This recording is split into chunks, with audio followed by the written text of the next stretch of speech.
Souvent, nous confondons ce que nous appelons encore confort avec le souvenir d'un confort.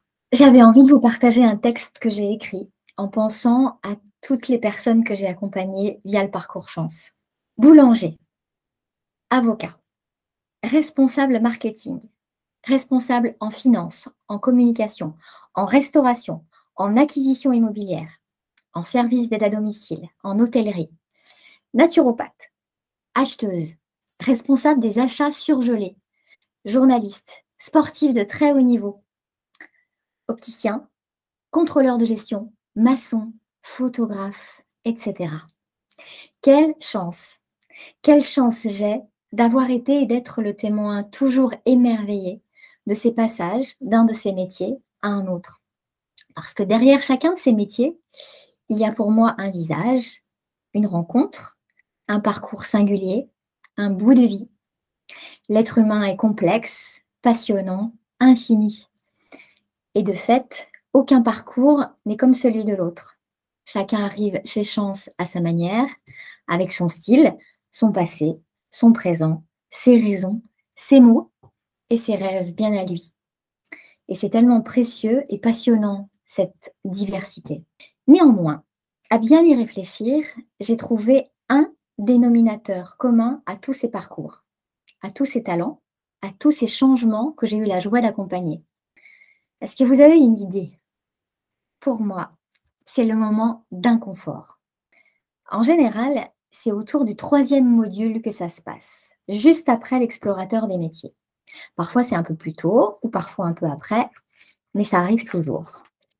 Après une période d'introspection qui remue, qui révèle, qui réveille, qui conforte, qui surprend mais qui fait du bien en général, vient le moment où ça devient très concret. On se met à parler de métiers qui colleraient à qui nous sommes. On nous suggère d'aller interroger des experts, de refaire un CV nickel, de passer à l'action. Et là, attention, le changement se rapproche. Bip, bip, bip, signal d'alarme envoyé alors par notre cerveau. Cerveau qui, je vous le rappelle, lui aussi a un métier au départ. On peut dire qu'il en a plein, mais n'oublions pas que le métier de départ de notre cerveau, sa formation de base, sa mission de vie, son ikigai, son état de flow, son kiff, c'est garde du corps. Sa mission, c'est de nous maintenir en sécurité. La partie dite limbique de notre cerveau, sachons-le, n'a toujours pas intégré que les tigres à dents de sabre n'existent plus et donc que ce n'est plus la peine de rester dans une caverne en faisant du feu pour s'en protéger. Aussi, quand il perçoit le changement, que le changement c'est peut-être maintenant, il nous envoie des messages parfois très sournois et très efficaces, des pensées qui nous démontrent par A plus B que non, finalement c'est mieux de ne pas changer. Et là, le bras armé du message sournois de non-changement de notre cerveau, c'est un mot bien déguisé, aussi fourbe que lui, le confort. Tu sais, je me dis quand même, je ne suis pas si mal là où je suis. Oui, c'est vrai, il me saoule un peu ce travail, mais bon, c'est sûr, je n'y trouve pas trop de sens.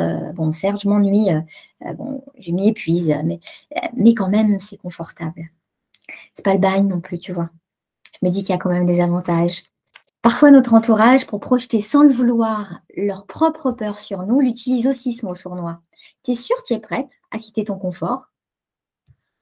À ce moment-là, me vient souvent en tête l'allégorie des 2 rives. On a peur de lâcher la rive, qui est notre situation actuelle, pour aller rejoindre l'autre rive, qu'on ne distingue pas encore. On entreaperçoit quelques lumières, mais il y a de la brume et elle nous semble encore super loin. Mais à bien y regarder, à la question « j'y vais ou j'y vais pas ?» Je change ou je change pas? Je la lâche ou je la lâche pas la rive? On s'aperçoit qu'en fait, ça y est, sans s'en rendre compte, on l'a déjà lâchée. Au fond, on le sait. On ne restera pas là, comme ça. Donc ça y est, on nage.